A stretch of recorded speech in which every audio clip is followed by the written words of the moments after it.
Vous êtes communicant et on vous a déjà fixé comme objectif « Je veux mon portrait dans la presse économique, mais attention, pas de questions personnelles » ou « Je veux faire des plateaux télé pour qu'on me voie, mais j'ai pas de dispo dans mon agenda ». Ok, on fait comment? Dire toujours oui, peut-être pas, mais toujours collaborer certainement, parce que les bonnes relations presse passent par une connaissance mutuelle, la confiance et le respect du travail de chacun. Ne pas communiquer peut être une stratégie de communication, mais c'est aussi prendre un vrai risque, celui de perdre la maîtrise de votre communication. D'autres parties peuvent communiquer et la presse peut leur donner la parole, et votre parole, absente, manquera. Quand?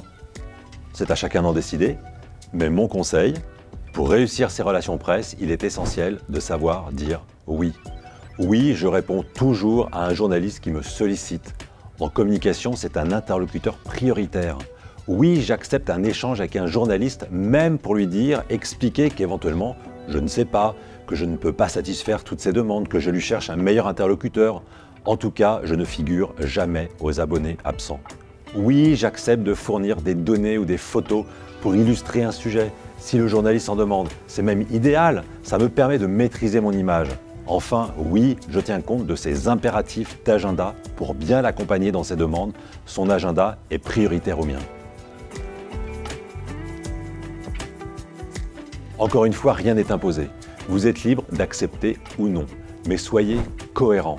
Si vous avez besoin d'être présent dans les médias, ne refusez pas une invitation au risque qu'elle ne se représente pas, ou beaucoup moins souvent. En revanche, il ne s'agit pas non plus de dire oui à tout, mais encore une fois, il faut être cohérent. Si je veux être présent dans les médias, alors oui, j'accepte de répondre à une interview quand elle m'est proposée. Oui, j'accepte à 10 h du matin de me rendre sur un plateau télé à midi.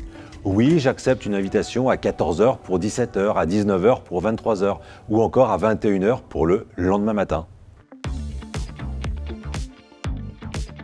Se soumettre, non. Se rendre disponible, oui. C'est une des premières qualités appréciées par les journalistes qui manquent de temps, de données, d'invités. Les médias privilégieront toujours celles et ceux qui répondent favorablement, rapidement à leurs demandes et qui se montreront fiables. Ne refusez jamais une demande d'interview après l'avoir sollicité vous-même en envoyant un communiqué ou un dossier de presse à des journalistes.